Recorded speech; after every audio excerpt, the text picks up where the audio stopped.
Hello and welcome to the Operators Association podcast. My name is William Branham. I am your host today. I am a retired Navy SEAL, 26 years of service. I'm a sniper instructor. I'm a dive supervisor. I am a jump master. I'm a range safety officer. I can drive a SEAL delivery vehicle. I can do a whole bunch of stuff. But now I'm retired and now it's your turn. But what we're going to do today is I'm just going to talk to you about some of my experiences. And if you've listened to any of my other shows out here, I've talked about my journey just to get to BUDS. That was a whole journey in itself, and it took me about 3 years to get there. Then I've talked about the first phase of BUDS, successes, failures, injuries, and things that I wish I would have done differently if I could go back in time. Let's see, what else did I talk about? I talked about first phase all the way up to Hell Week, and then right now I was going to do this episode about Hell Week, but I'm not going to. I'm actually going to skip forward to the week after Hell Week. And yes, I made it through.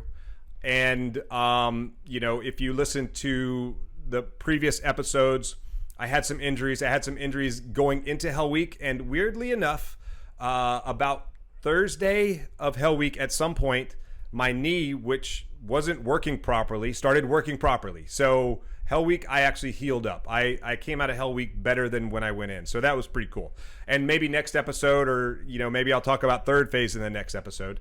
And then Hell Week after that, just to talk about lessons learned, experiences, things to help set you guys up for success in whatever your future is.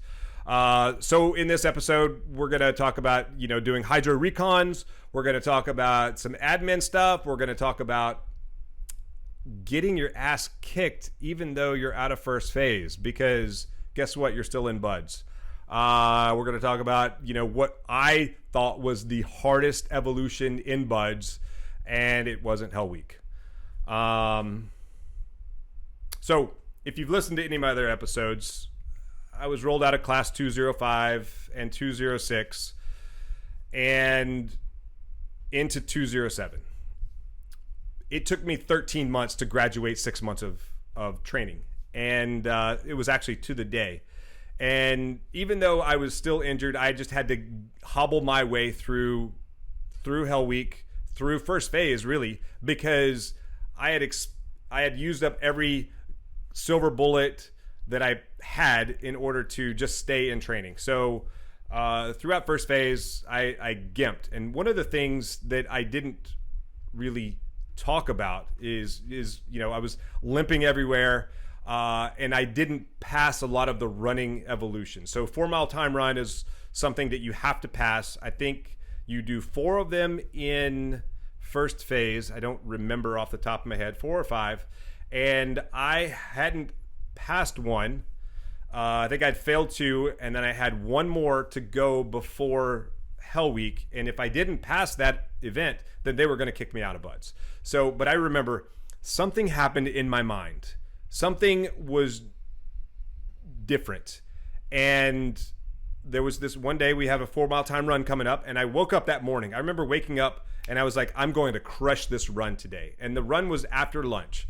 So I don't remember what we did in the morning, but that afternoon, the whole class went to chow for lunch. I stayed back with a couple other guys to take care of boats because we were going to have lunch. Then we were going to do a 4 mile timed run, and then we were going to do surf passage. So you take the little rubber boats, you run out into the ocean, you paddle out, get over the waves, you flip the boat over, you flip the boat back over, you get back in, and it's all a race. So I stayed back and helped work on the boats to make sure everything was good to go, life jackets, paddles, things like that. And made sure everything was inflated properly.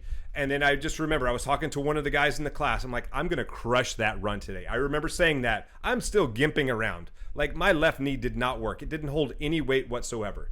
But you have a 4 mile time run. You have 32 minutes to finish it. So that's an 8-minute mile. It's not unrealistic at all, but it takes work. So, but I remember, like, I was just so excited and I couldn't wait to get out there on that run. So we got out there, we stretched, we lined up, and I took off like a bat as soon as they said go. I took off like a bat as gimpy as I could and ran as hard as I could. And I remember I passed I came across the finish line and I still had about 2 minutes to spare, which is the way that you want to be. Because as you progress throughout SEAL training, those 4 mile time runs, they get, you get less time to do them. Your O course times have to get faster. Your swim times, you have less time to finish those 2 mile ocean swims. So, I don't know what it was in my mind that had me so excited to do that run and go out there and crush it and finish it and come across the finish line with plenty of time to spare. Whatever that mindset thing was, if I could bottle that and sell that, that would be amazing. But what it really comes down to is really mindset. It's mind over matter. And there's the cliche that says, if you don't mind, then it don't matter. But you can really change your attitude. You can change your physiology, I believe, in some respects, just by wanting to be better, by thinking about it and having that desire to go crush the obstacles that are in front of you. And I think one of the biggest lessons that I've learned throughout my SEAL career, and really it started in SEAL training, is that adversity is a good thing. And the more often times we face adversity in our life, and I believe it's good to add adversity to your life, make things hard, do hard things, work out extra hard, work on really hard problems, puzzles, things like that. Anything that challenges you is a good thing, because life is going to challenge you. And if you're already conditioned to face these hard challenges that life is going to throw at you, then you're starting off with a win. You're figuring out what adversity is and then working your way through adversity. It takes a long time. And I was just out a couple weeks ago with doing the Crucible, and we gave the students, all of you guys, really hard problems to solve. It was about teamwork. It was about suck it up. And at some point, the boat crew that I was with, a light switch, something clicked, where they were struggling. They could only carry the stretcher, the sandbags, the jerry cans, the log, all the crap that we had you carry. You could only carry it about 30 seconds at a time. And then something happened. Things just clicked for you. And then you were able to go 15 minutes without setting the thing down. And that was just part of going through adversity and figuring out what your body is capable of doing. Yes, it sucks, but you know what? It sucks less when you're suffering in the front than when you suffer in the back. And so that is a critical lesson that I think ties all of this together. So let's go back to Buds. The week after Hell Week is an admin week. So basically, you're pretty beat up from 5.5 days of running around, boat on your head, not stopping ever, no sleep. I think we probably got about 2.5 hours, 3 hours of sleep during Hell Week, which was the worst thing possible. I wish they hadn't given it to us, and I'll explain that to you in the Hell Week episode. But so the week after Hell Week, you wear tennis shoes, you walk to chow, you walk back. And it's really there to help your body recover, heal up from that extreme beatdown of Hell Week. And then after the next week, you start running again. Then you get your next 4 mile time run, or maybe it's the week before you go into second phase. I don't remember, but it's all mostly admin. You learn to do hydro recon and things like that. So, my knee healed up from gimping around all of first phase during Hell Week. I don't know what happened. It just did. Maybe it was mindset. I don't know. But it turns out that if you gimp along that much, you could create stress fractures on the other leg. So once we started running again, after that walk week, I discovered that I had extreme pain in my other leg, and it turns out that I had stress fractures. So they rolled me into class 208 without, really giving me a hard time about it, because I had proven that I just pretty much limped through all through first phase and all through Hell Week, and without any complaining. So they're like, okay, go to PTR and get ready and heal up for the next class. So I joined class 208, And I say that not all classes are created equal. They're all hard. They're just different kinds of hard. In 206, I got really strong because we did a lot of push-ups. In 207, I got weaker because we didn't do as many push-ups. And I thought that was weird. 208 was a bigger class. So and it was a summer class. So they didn't spend as much time in that frigid Pacific Ocean because it wasn't that cold. They're about 2 months out of the year where the Pacific Ocean is not really that cold. And it is kind of bragging rights to say that you went through a winter hell week. I went through a spring hell week. It was still cold as balls. So it was still cold, plenty cold. But I didn't go through a winter hell week. I certainly didn't go through a week summer hell week like 208 did. But that is the class I graduated with, and I'm super proud that I did. There were some amazing young men that graduated in that class, and have some of them have changed history, if you will. So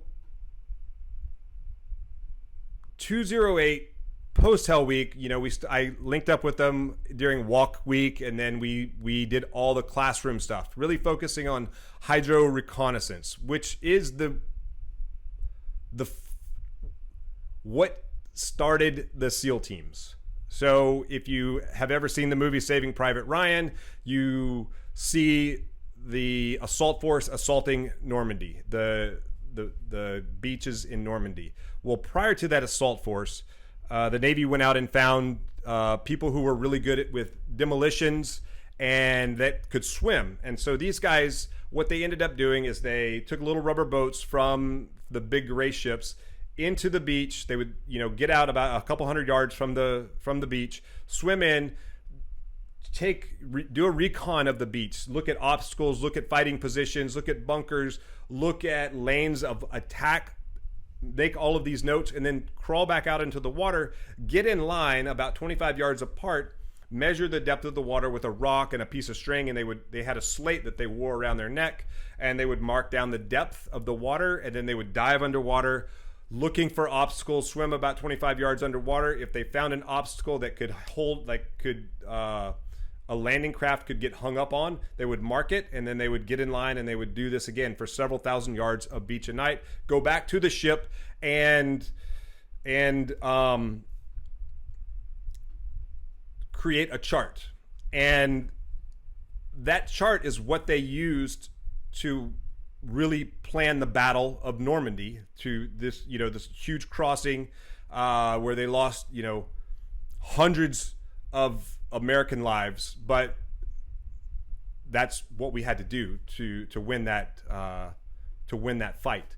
But so these guys went ashore, gathered all of this reconnaissance, came back, and then hours before the actual assault on Normandy, they would go back in, they would put demolition charges on the obstacles to clear lanes so that the assault force could go in, and they blew things up blew the obstacles out of the water. And so that's what we were practicing, going back to our heritage from World War II in post Hell Week of Buds. And so since we had a really big class, 208 was a really big class. It was 50 plus guys. Hold on. Okay, I'm back. So when you're in the water, 25 yards apart, and let's just say that we were working as swim pairs, you have 25 swim pair, and they're 25 yards apart. That's like 650 yards from the beach to the last guy out in the water. That's a lot. That is a long way to do one of these hydro recons. So it took a super long time to do these ridiculous evolutions, and we pretty much sucked at it. And we're supposed to be quiet, and you're supposed to communicate the last guy that's 600 yards out in the water with the guy that's on the beach, and communicate amongst the swimmers in between. Somehow, I don't know how we did it. We sucked at it. We were terrible. We got into lots of trouble, and because the instructor was like, "You guys don't care about this. And so we paid the man a little bit, but we got through it. Then we graduated. There's not like an official graduation from first phase to second phase or second phase to third phase. It's just you just move from one set of cadre to the next, but some other things have to happen. So in first phase, we lived in the barracks inside the Buds compound, and then so that the instructors could have better access to us, so that they could help train us a little bit better, if you will. And then after Hell Week, we moved out of the Buds compound and over into a different set of barracks. And so you had 2 men to a room instead of 4 men to a room. You still had room inspections. You still had all that other stuff. You just weren't inside the Buds compound. So it was a little bit better living. You're a little bit further away from the compound, but it was all good. Better washers and dryers, better freedom of movement. You were closer to your car, things like that. But other things that you have to do, you turn stuff in that you used in first phase, like boats, you turn those over to the new class that's coming in. And then the weekend before you start second phase, you have to sand your helmet down. You had a green helmet. Now the whole class has to do this. So you kind of do a little working party. You create, you paint all the helmets blue now. Now, once they dry and they're all shiny blue, then you take these vinyl letters and put your name on them. If you are an officer, you put this white mohawk down the top center to show that you're an officer. If you have any rank that's E4, E5, or E6, you put that insignia, that chevron on your helmet, and then you go from there. And then you start second phase. Let's see. So you're in second phase, you're a little bit closer to graduation, but you're still a long way. And the thing about second phase, you're still doing hard stuff. You're still going to be challenged. You do a 5.5 nautical mile swim, which is really 7 land miles. You do some other stuff. You do a lot of swimming. And you do something that is harder, in my opinion, than all of Hell Week. And that's called pool comp, and we'll talk about that in a minute. But there's a lot of academics in second phase, and I've seen guys get kicked out of Buds because they failed the academics twice in 2 different classes in second phase. I've seen people fail the physical evolutions in second phase and get kicked out of Buds. So just because you made it through Hell Week is just a milestone. It is not really a defining moment. And I know people who talk about like Goggins did this many Hell Weeks. I know people who have done more Hell Weeks than Goggins. And I actually have a friend who went through Buds with me, which was his second time, and he didn't have to do Hell Week. He went from day 1 all the way through graduation the second time, and Hell Week and all. And he didn't even look like it phased him. So people talk about Goggins is the hardest man on earth. Let me tell you something. Sean Brennan is the hardest man on earth. And he's kind of chubby now, but he can still swim like a beast and outrun me any day of the week. But anyway, I digress. So in Buds, in second phase, you have to do your 4-mile time run faster. You have to do your O courses faster. You have to do your 2-mile ocean swims faster. You have to learn dive physics, dive medicine. You learn about mission planning. You learn tides and currents. You learn, what else do you learn? Dive tables for open circuit and closed circuit. And if you mess any of this stuff up, you get to retake it. But if you fail the retake, you get the boot or you get rolled back to the next class. I try to not get rolled anymore. I've been at Buds long enough. So let's just talk real quickly about the swim, the 5.5 nautical mile swim and mission planning and how that whole thing worked out for us. So, I say that not all classes are created equal. Some are harder than others, but there are moments of hardness in every class that is harder than the other classes. And in our class, 208, that 5.5 mile ocean swim was harder than I think any other class because we had to do it twice. And the reason why is because that whole mission planning piece, tides and currents, every class does the swim different. Sometimes they'll start down in Imperial Beach, they'll go down to the pier, and then they'll swim north back up to the Buds compound in Coronado. Sometimes they'll start north and swim down to Imperial Beach and get out of the water there. Some classes will swim halfway down, turn around and swim back. And so our class, we started in Imperial Beach and swam north. But I don't know who did the planning for this. Maybe it was the instructors. I don't feel like the students had a say. But I do know that when we got into the water, we started drifting away from the pier, which was not a good thing because that was going away from the current, was pushing from north to south. And we were swimming south to north. So we were going into the current. We didn't know how fast the current was going, but we knew it was going pretty good. And we hoped, hope is never a good method of planning, but we hoped that the current would stop or maybe switch at some point, and it didn't. So we ended up, we were in the water, I don't know, 6.5 hours before they pulled us out. And just to kind of a little story about that is I smuggled a Snickers bar in my wetsuit, because I knew it was going to be a couple hours, like 3 or 4 hours of swimming, and I wanted a snack along the way. And so I smuggled a Snickers and I shared it with my swim buddy. So we're swimming along and we get in front of the elephant cage. This is still, we're about 2 hours into the swim. I feel like we should be much further along, but we're not. And I'm like, hey Marco, you want some Snickers? And he's like, yeah, sure. So I break the bar in half. It was against my chest for about 2 hours of work, solid work while swimming, and it was frozen almost solid. That's how cold the Pacific Ocean is. So the water, over after 208 finished Hell Week, it changed back to cold water. So there's about 2 months where it's warm, and then it gets cold again. And it was that cold, like you break it with your teeth, the Snickers bar with my teeth. And so we had passed the elephant cage, which was this giant circular compound down in Imperial Beach that has like 30-foot high fences around it. I don't know what goes on in there. I never asked. Something that has nothing to do with me. But we started north. We stopped swimming north of the elephant cage. We had our snack, and then when I put the trash back in my wetsuit and we started swimming again, we were south of the elephant cage. So we went backwards several hundred yards while we were having a little snack, and maybe that cost us the swim, I don't know, or finishing. What I do know is at some point I was very hypothermic, and we were only about 200 yards from the finish line.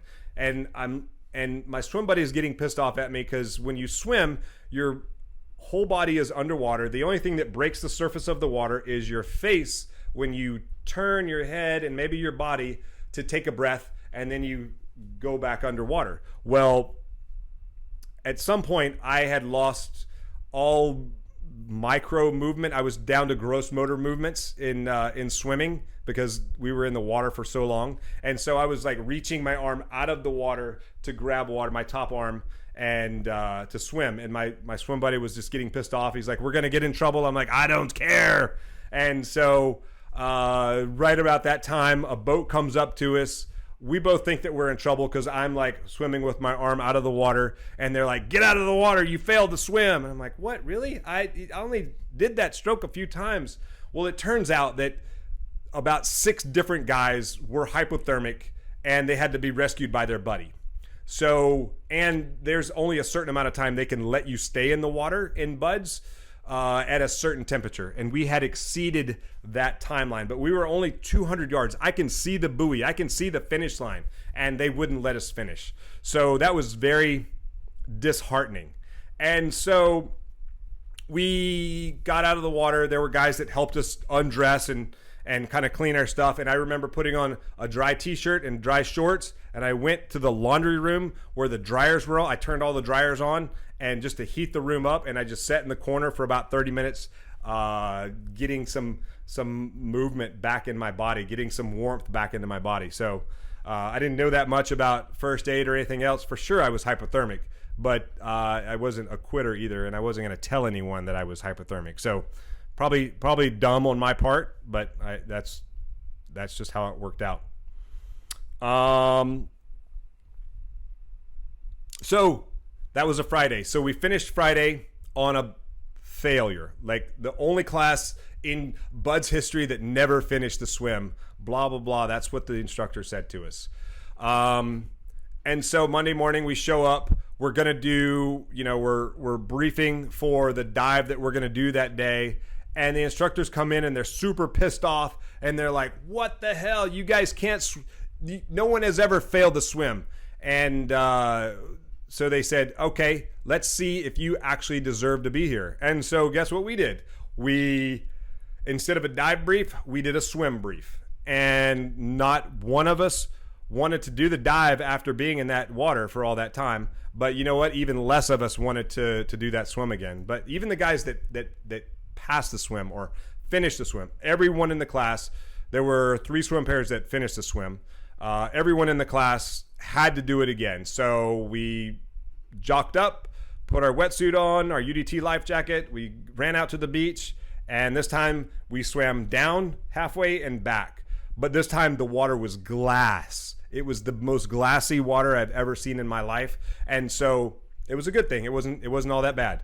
And we finished it very quickly. And quite honestly, I don't think they had us do 5.5 miles all over again or 7 miles. I think we probably did about 3 miles because we finished pretty quickly. We were done in just over 2.5 hours, which is either we were hauling ass or we didn't swim the full length again.